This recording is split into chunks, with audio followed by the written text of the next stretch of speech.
Ayan. Magic at saka nursing. Lazy way sa pagkat ng sapagkat So, ano?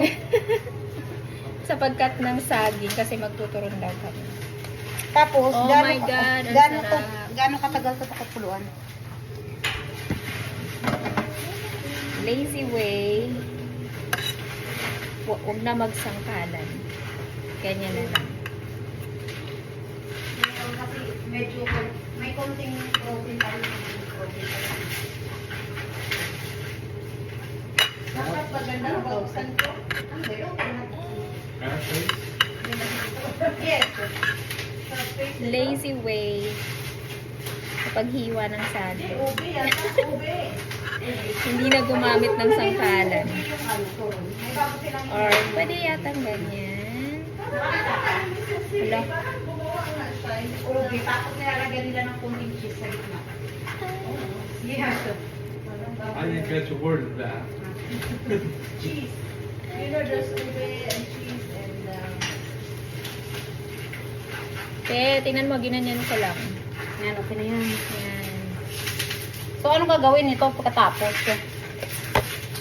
Magigisa muna ako.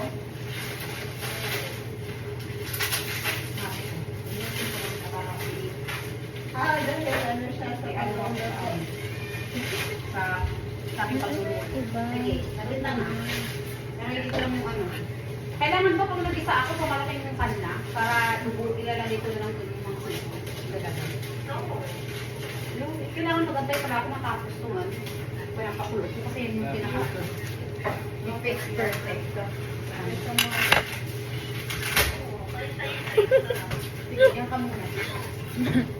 Tapos kailangan i-drain ko na kailangan walang ano.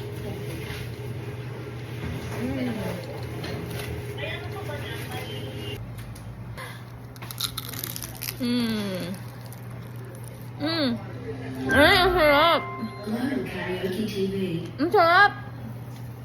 Tingnan mo, very good si ate ano. Oh, diba? Ano yun? Turon with langka and ubi. Yan. Very good si ate Mel. Tsaka very good yung ano, yung may pakana kasi kompleto ricados. Kompleto talaga. Nag-crave. Nag-crave ng turon. Si Janelle. Yan. Sarap ng ano niya. Ayan, yummy, yummy. Be, ang fresh ng ano, ng tuna, no? Nandiyan pa si ate. Diyan pa siya, tutulog pa siya. Ay, ano?